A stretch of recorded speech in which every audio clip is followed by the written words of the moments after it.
Good evening. I'm Jay. I'm with Great Scott Audio Productions. I am going to be doing some readings for bittenbybooks.com.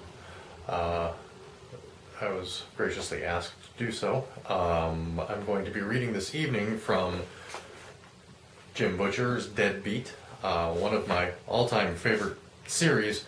The particular part that I'm going to read is toward the end of the book, as you can see from the distance in I am. It's an extraordinarily moving part for me, so on we go. It left me with only about a half an hour to meet Mavra's deadline, but since the phones were up again, I left a message at her number and headed out for a rendezvous. I turned up my grave again, standing over the open hole in the ground as Mavra approached me, this time openly and without melodrama. She faced me over my grave and said nothing. I took the book out of my pocket and tossed it to her.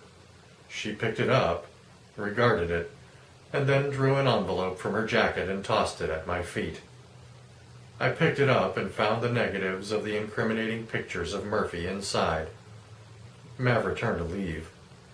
I said, "Wait." She paused. "This never happens again," I said quietly. "You try to get to me through other mortals again, and I'll kill you." Mavra's rotted lips turned up at one corner. "No, you won't," she said in her dusty voice. "You don't have that kind of power." "I can get it," I said. "But you won't," she responded, mockery in her tone. "It wouldn't be right."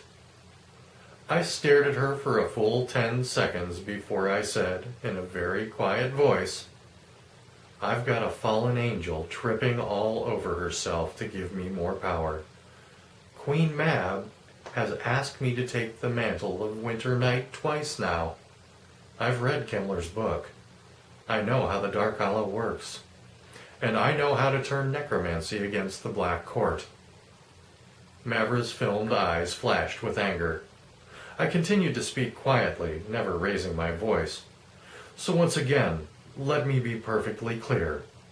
If anything happens to Murphy, and I even think you had a hand in it, fuck right and wrong. If you touch her, I'm declaring war on you. Personally. I'm picking up every weapon I can get, and I'm using them to kill you. Horribly." There was utter silence for a moment. "Do you understand me?" I whispered. She nodded. "Say it," I snarled, and my voice came out so harsh and cold that Mavra twitched and took a half step back from me. "I understand," she rasped. "Get out of my town," I told her. And Mavra retreated into the shadows. I stood there over my grave for a minute more, just feeling the pain of my battered body and bitterly considering the inevitability of death. After a moment, I felt another presence near me. I looked up and found the dream image of my father regarding my tombstone speculatively. "He died doing the right thing," my father said. "Maybe I can change it to, 'He died alone,'" I said back. My father smiled a little. "Thinking about the death curse, eh?" "Yeah, die alone." I stared down at my open grave. Maybe it means I'll never be with anybody. Have love, a wife, children, no one who is really close, really there. "Maybe," my father said. "What do you think?" "I think that's what he wanted to do to me. I think I'm so tired that I'm hallucinating, and that I hurt, and that I want someone to be holding my hand when it's my time. I don't want to do it alone."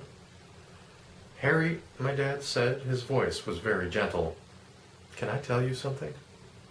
"Sure." He walked around the grave and put his hand on my shoulder. "Son, everyone dies alone. That's what it is. It's a door. It's one person wide.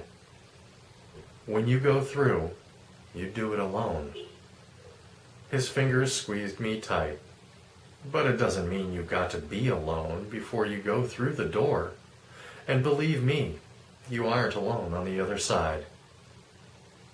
I frowned and looked up at my father's image, searching his eyes. Really? He smiled and drew his finger in an X on his chest. Cross my heart.